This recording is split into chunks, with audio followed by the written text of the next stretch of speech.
এই ভিডিওতে যা বলা হয়েছে তা বিনোদনের জন্য, দয়া করে কেউ সিরিয়াসলি নেবেন না।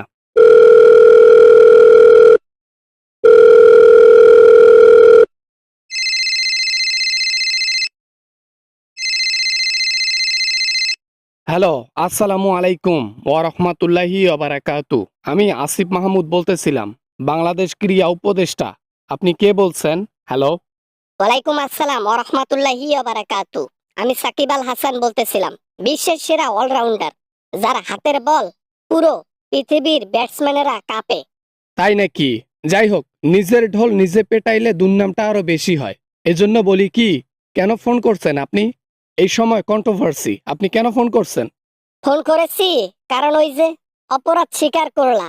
হ্যাঁ, অবশেষে অপরাধটা স্বীকারই করলা। যাক, ভালোই লাগলো। আমি একদিন বাংলাদেশে যাব। আমিও আপনার অনেক বড় ফ্যান ছিলাম। আপনি বাংলাদেশের জন্য অনেক কিছু করেছেন। ক্রিকেটে আপনি বেস্ট ছিলেন। যখনই রাজনীতিতে গেলেন, বাংলাদেশে আর থাকা হলো না। থাকবো কেমনে? তোমরা কি থাকতে দিছো আমারে যে আমি থাকবো? থাকার কোনো অপশন ছিল না, এজন্য তো চলে আসলাম। আরে ভাই, আমি খেলোয়াড় একজন, রাজনীতিতে গেছি, তার কি হয়েছে? রাজনীতিতে গেছো, এখানে কোনো সমস্যা নাই।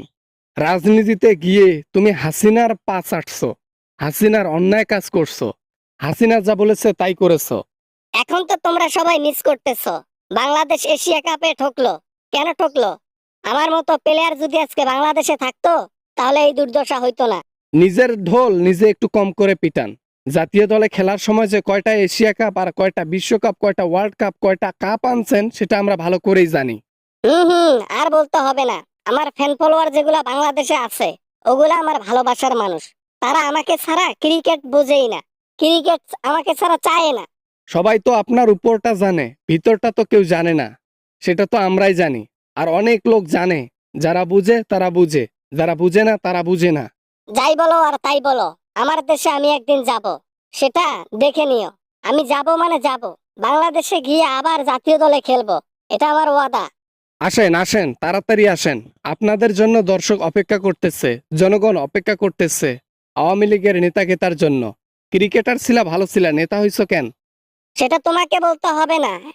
সেটা তোমাকে বলতে হবে না আমি নেতা হয়েছি কেন। ক্রিকেট দিয়ে আমার হয় না, এই জন্য নির্বাচন করছি, নেতাও হয়েছি। হ্যাঁ, এই জন্য তো আর বাংলাদেশে থাকা হলো না, জাতীয় দলে খেলাও হলো না। এখন ওই দিক থেকে পিনিক তুলি দাও, জনগণকে পিনিক তুলি দাও। জনগণকে পিনিক তুলে দেওয়া লাগে না, তারা এমনিতেই আমাকে নিয়ে পিনিকে থাকে। কেননা আমাকে খুবই ভালোবাসে জনগণ, বাংলাদেশের পাবলিক। অ্যাজ এ খেলোয়াড় হিসেবে তোমাকে অনেক লোকই ভালোবাসে, কিন্তু মন থেকে ভালোবাসে কয়জন তোমারে? তোমার ভিতর যদি কেউ জানতো, বাংলাদেশের একটা পাবলিকও ভালোবাসতো না। অনেক বকবক হয়েছে, চকচক হয়েছে, আর ফেসবুকের মধ্যে স্ট্যাটাস দিছো, ওইটা দেখে আমি মন শান্তি, আমার মন শান্তি। আমি এটাই মনে করতেছি তুমি আমাকে সরি বলছো। সাকিব আল হাসান, তুমি যদি অপরাধ নাই করে থাকো, রাজনীতি করে থাকো ভালোভাবে, তাহলে কেন তুমি দেশে নাই? তুমি কেন দেশে আসতেছো না? জানো তুমি ভালো করে। আমি গেলে বা আমি দেশে থাকলে আমাকে গ্রেফতার করা হবে, অন্যায়ভাবে আমার উপর মামলা করা হবে, এবং আমার উপর কেসগুলো চাপিয়ে দেওয়া হবে যেগুলো আমি করিই নাই। ওই কয়েকদিনের ক্ষমতা থাকাকালীন তুমি জনগণের অনেক টাকা লুটে পুটে নিয়েছো। তোমার মনে হয় এই কথাটা ভালো করে জানারই কথা? জনগণ কিন্তু জানে না এসব। আচ্ছা, আমি ফোন রাখলাম, আর কথা বলতে চাই না। আমি অনেক ব্যস্ত তো, এখানে ক্রিকেট খেলতেছি, লাইফ স্টাইল এখানে ভিন্ন হয়ে গেছে। নিজের দেশের জন্য খেলতে না পারি, অন্যের দেশের জন্য ট্রফি এনে দেব। বাংলাদেশের জাতীয় দলে খেলতে যতগুলো কাপ এনে দিছেন না, আরে রুমের মধ্যে জায়গা ধরে না, বুঝছেন? দরকার নাই আর।